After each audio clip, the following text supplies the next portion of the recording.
You're listening to a mini episode of the Practical Permaculture podcast. Hey everyone, thanks for joining me. This season, we are doing mini episodes on the permaculture principles. So I will be doing 6 and Joe will be doing 6. So we've kind of divided and conquered to do our mini episodes this season.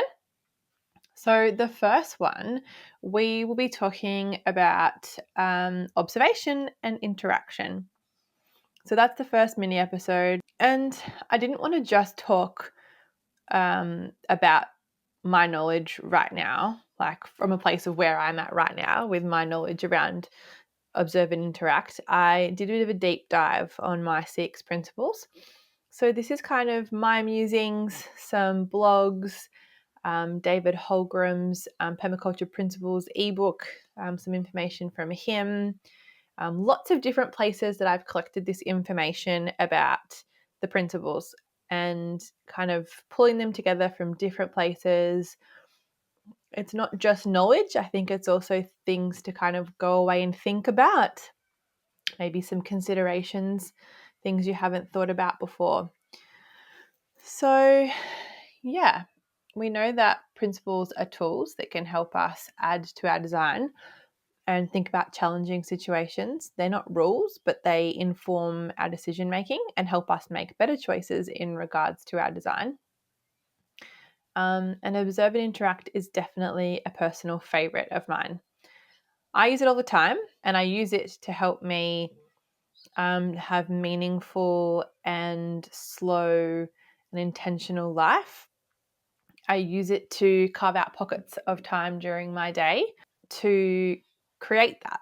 So, I might have a cup of coffee in the morning and I walk around my garden, and as part of my routine, I have my coffee, I talk to my husband, we do a garden walkthrough, and we look at things and we observe. We turn leaves over, we kind of consider where the sun is, those kinds of things. So I think it's arguably one of the most important tools when planning for design in permaculture, especially when doing a site sector analysis, because it can be hard to make decisions without thoughtful and protracted observational skills. So understanding that nowhere is a blank slate, I think, is really important.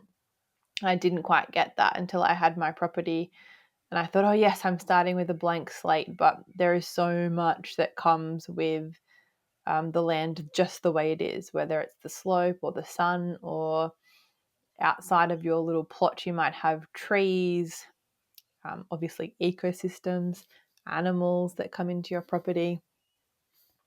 So design should then emerge from what is already existing rather than us being an imposition on the land.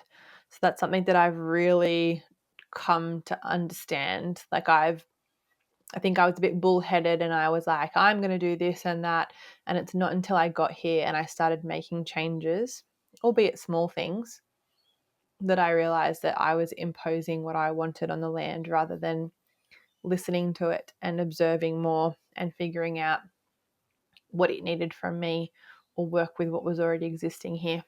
And I think irrespective of permaculture, it's a very useful tool in gardening anyway, because without observing, we can't be truly informed about our garden, whether it be soil, bugs and insects, when to plant things, implementing new things in our garden.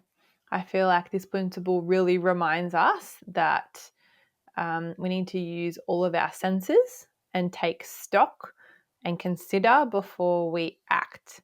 And I think in a world in which we're very used to doing, or maybe, consequences be damned, or we just act and then we react to a consequence.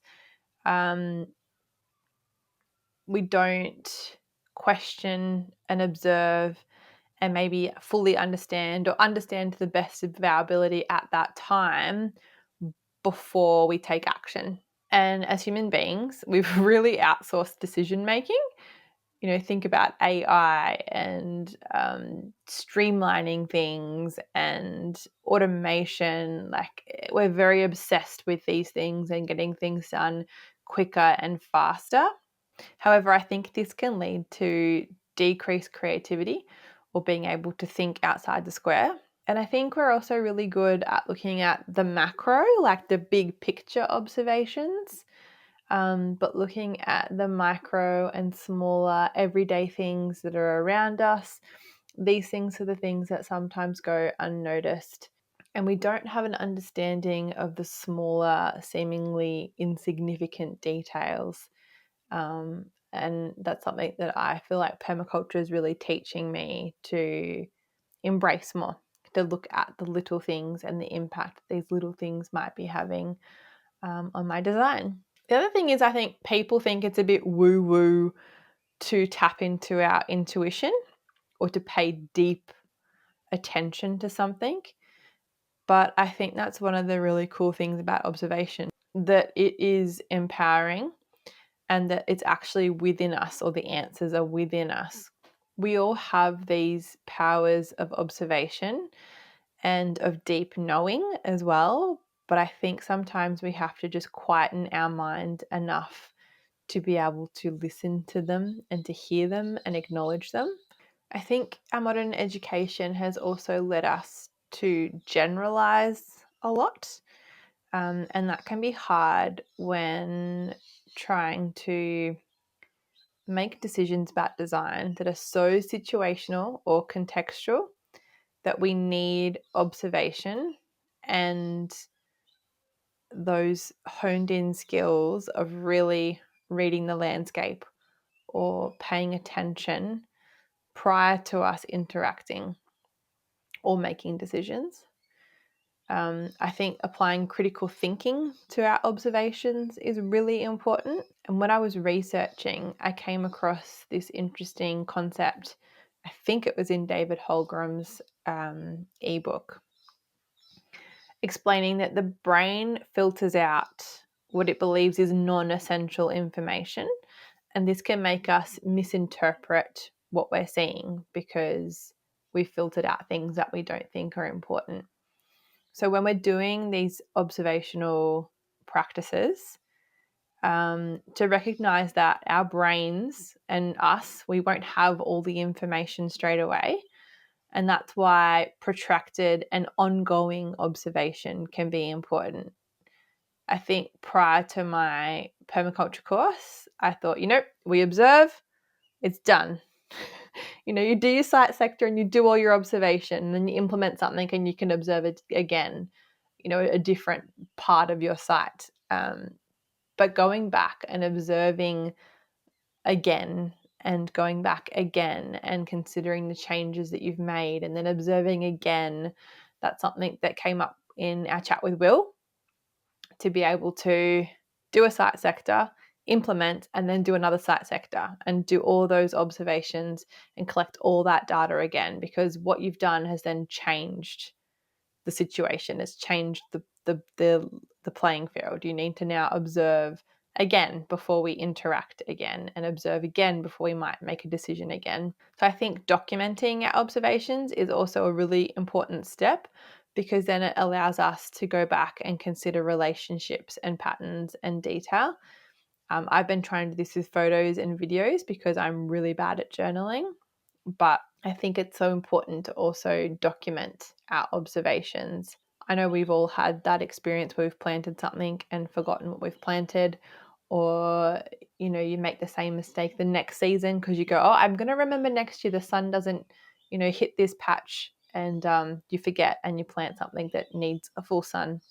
So we've all been there, and I think documenting is really important. My last little musing is that I think observation gets confused with knowing.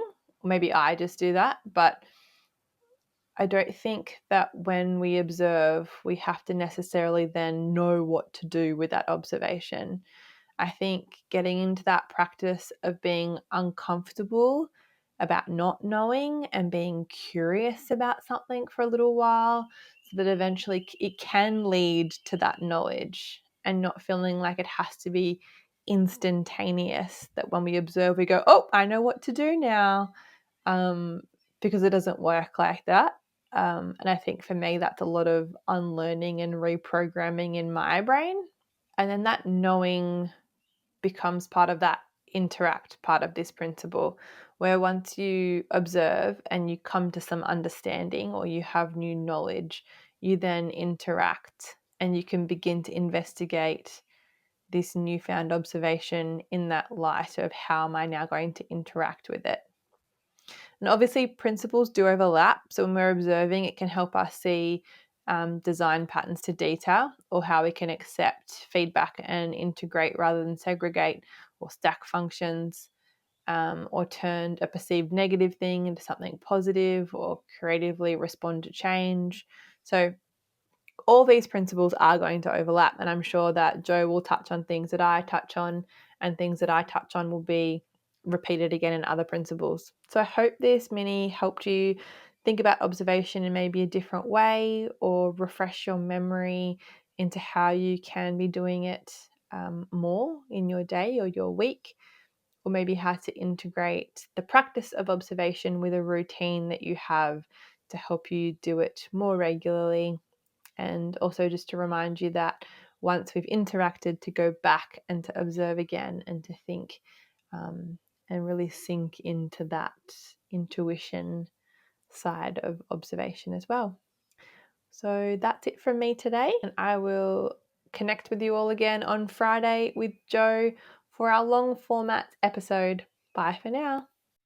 Thanks for listening to the Practical Permaculture podcast. Jump onto our Facebook group to keep the chat going and to look for any resources that we mentioned on today's show. Look in the show notes. And if you liked the episode today, then subscribe. Please give us a review and share. And if you didn't, then that's okay. We're sure you'll find the right podcast for you. Bye. Bye.